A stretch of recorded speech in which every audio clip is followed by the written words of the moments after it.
목요일 아침 외신 브리핑의 김희욱입니다. 미국의 어닝 시즌은 계속 잘 흘러가고 있습니다. 근데 과연 미국의 S&P 500 지수 사상 최고가 행진, 그리고 기업들의 실적 호조를 우리 증시에다 어떻게 접점을 찾아야 되는지 항상 이런 고민을 하게 되는데, 오늘 사실 그렇습니다.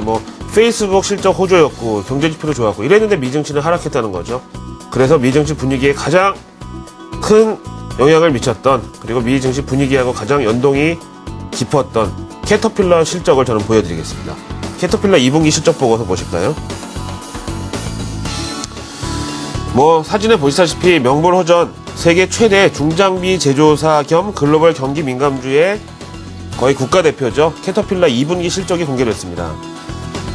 사실 이 캐터필러, 그 다음에 페덱스, 그 다음에 알코아 이런 실적 나올 때마다 항상 말씀드리지만은, 저는 OECD나 IMF 소속의 이런 경제학자들이 보는 경제 전망, 그러니까 이 경제를 책으로만 보는 사람들보다 이렇게 전 세계 곳곳에 지사를 두고 진짜 현장에서 뒹구는 이런 다국적 기업들의 전망하고 이 실적, 이런 걸 더 신뢰감 있게 보는 편인데요. 일단 이번 2분기 실적이 보고서 원문 보시면은요, 헤드라인 넘버가 9억 6천만 달러 매출에다가 주당 순이익 1달러 45센트로 일단 실적 실망이 나왔네요. 예상치를 좀 하회를 했네요. 예상치가 1달러 69센트였으니까요. 한 15% 실적 실망으로 일단은 기록을 했고요. 그것도 지난해 이맘때를 생각하면 2달러 54센트. 그러니까 실적이 거의 이제 절반으로 반토막이 됐다는 이런 결과가 되겠습니다. 그렇다면 이제 앞으로는 어떻게 보느냐. 2013년 아웃룩, 그러니까 가이던스에서 역시 이것도 내려잡았어요. 기존에 570에서 610억 달러 정도 매출을 예상했다가 이번에는 560억에서 580억 달러 정도 매출을 예상한다. 이렇게 역시 가이던스 예상치를 내려잡았고요. 그 다음에 이제 캐터필러의 CEO죠. 더그 오버헬맨은 지난 2분기 진짜 힘들었다. 그럼에도 불구하고 이만하면 선방했다라고 자축을 했고요. 재고량 감축에 따라 매출이 줄었다는 내용입니다. 근데 잘 아시는 대로 재고량이라는 거는요, 갑자기 너무 늘어나는 것도 안 좋고 갑자기 줄어드는 것도 안 좋거든요. 갑자기 늘어나는 거는 이제 판매가 안 돼서 기존 생산분이 남아 도는 상황이고요. 그 다음에 재고량이 갑자기 너무 줄어드는 것은 향후 매출 증가에 대한 기대감이 없기 때문에 또 이럴 수도 있죠. 그 다음에 이제 저는 요거를 보겠는데요. 이제 지역별 이 매출 현황에 보시면은요, 동아시아 쪽이 안 좋았다. 이머징 마켓이 안 좋았다 얘기고요. 원자재 시장 위축으로 호주 쪽이 이 채굴 장비 이런 쪽이 좀 안 좋았는데, 또 중국은 또 괜찮았다 그래요. 이거는 또 유일하게 캐터필러 실적 중에서 조금 우리가 긍정적이라고 볼 수 있는 내용이 아닌가. 동아시아 전체에서 호주 원자재 쪽이 매출 부진을 중국이 상쇄해줬다 이런 거고요. 근데 그 다음에 또 넘어가면은 앞에서 말씀드린 대로 이제 캐터필러나 알코아급 정도 되면은 거의 이 경제 전망이나 이런 데 있어서 웬만한 연구기관보다 더 솔직히 현실적이고 선수라고 말씀을 드렸는데, 연준을 언급하고 있어요. 캐터필러 실적 보고서에서. 그래서 연준을 언급하면서 현행 제로금리는 계속 유지가 될 것으로 생각을 하지만은, 연준의 대차 대조표 이 확대, 다시 말하면은 채권을 사들이면서 시중에 돈을 푸니까 연준 대차 대조표상 이 채권 보유량, 그러니까 부채가 늘어날 거 아니겠습니까? 이거를 확대하는 이 기조는 약간 좀 올해 하반기에는 둔화될 것으로 본다. 이런 얘기를 했어요. 그럼 이 캐터필러 실적에 대한 시장의 반응 보시겠는데요. 앞에서 말씀드린 대로 항상 실적 시즌에는 명암이 엇갈리게 마련인데, 오늘 미증시 분위기를 캐터필러가 좌우했다고 말씀드린 이유는 바로 이것입니다. 마켓워치 보실까요? 캐터필러의 우울한 경제 전망이 오늘 미증시 하락 원인이 됐고, 대신에 각국 정부의 경종을 울렸다는 것은 이제 중기 관점으로 보면은 중국이고 앞에서 보면 호주고 뭐고 동아시아 쪽이 안 좋고 선진국 경제도 어쨌든 헤드윈드, 다시 얘기하면 역풍이 대기하고 있기 때문에 좀 더 중앙은행으로 하여금 확장 통화 정책을 유도하는 약간 이런 느낌도 있다 라고 이제 이렇게 쓰고 있죠. 자, 다음 내용으로 넘어갑니다.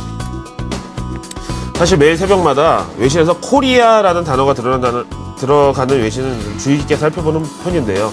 그 중에서 앞에 이제 놀스가 들어가 있으면 이제 버리는 편이었는데, 이번에는 북한 관련 외신 중에서 꽤나 굵직한 게 하나 나왔습니다. 보시죠. NK뉴스, 지난 이상한 북한 사이트, 금지되어 있는 그런 사이트는 전혀 아니고요. 이제 북한의 대외 선전용 이 사이트가 바로 이제 NK뉴스인데, 여기서 얘기하기를 올 7월 27일, 이번 주 토요일인가요? 내일 모레인가요? 6.25 전쟁 정전협정 60주년 기념을 맞이해서 북한이 나름대로 뭔가 이벤트를 기획하고 있는데, 1인당 15,000달러, 우리 돈으로 한 1,600만원씩 받고 외신 기자단을 북한에 초청해서 이 김정은이가 직접 기자간담회 성격의 인터뷰를 한다는 보도가 나왔고요. 비즈니스 인사이더에서도 상당히 비중 있게 다루고 있습니다. 지금 보시는 이 김정은이 사진하고 같이요, 이번 기자회견에서 과연 이게 빅딜이 될 것이냐. 여기서 북한 하면 항상 빅딜이라고 얘기하는 거는 문호 개방 이런 거 아니겠습니까? 그러면서 디테일한 내용으로는 이번 이 기자회견에서 영상 중계권은 AP통신이 단독으로 갖게 되고, 그 밖에 해외 유명 언론들, CNN, 교도통신, 보이스 오브 아메리카 등등이 참여한다고 쭉 나와 있습니다. 다음 또 북한 관련 얘기를 하다 보니까 오늘 또 이런 최신 내용이 있더라고요. 워싱턴 포스트지 보실까요?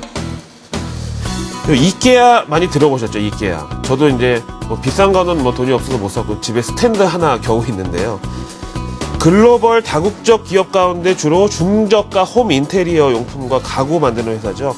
그러니까 가구업계의 유니클로라고 보시면 됩니다. 근데 이 이케아가 최근 반미권 국가, 그러니까 팔레스타인, 이집트 이런 국가들 진출한다는 의지를 밝힌 바 있는데요.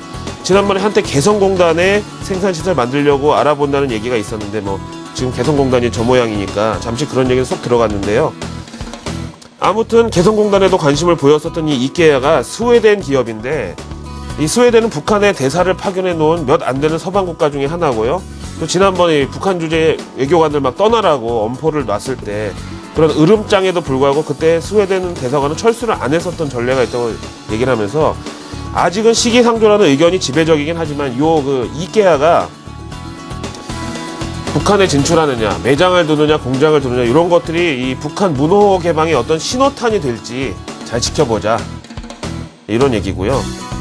이제 서양 쪽에서 이번에 이 정전협정 60주년 기념해서 김정은이가 인터뷰도 한다 그러고, 그게 또 1994년에 김일성이 인터뷰한 이후로 또 한 20년 만에 처음이라고 하니까 자꾸 이런 관심이 높아지고 있는 건데요. 그래서 이제 저는 이 경협주를 한번 오늘 보면은 모멘텀이 마련되지 않을까 생각하고요. 그 다음에 CDS 프리미엄 한번 보실까요? 파란 선이 대한민국 CDS 프리미엄이고, 빨간 선이 이제 일본인데요. 이렇게 갑자기 올라간 이 구간은 천안함 사태도 아니고 다른 것도 아니고 무슨 미사일 핵실험도 아니고, 그냥 6월 FMC에서 연준 출구 전략 위험성이 경고됐을 때 동아시아 이 시장에서 자금 엑소더스가 일어날 수 있다고 했을 때 그렇게 이만큼 올라갔던 거거든요. 참 이런 거 보면은 결국은 대북 이슈나 이런 것도 서양에서 해석하기 나름이지 않느냐, 저는 이렇게 생각하고요. 앞에서 보신 외신들에서 이제 저런 내용을 다루는 게 일단은 외국인들의 수급 개선이나 여러 가지 대외 여건 완화로는 좋다고 보여집니다.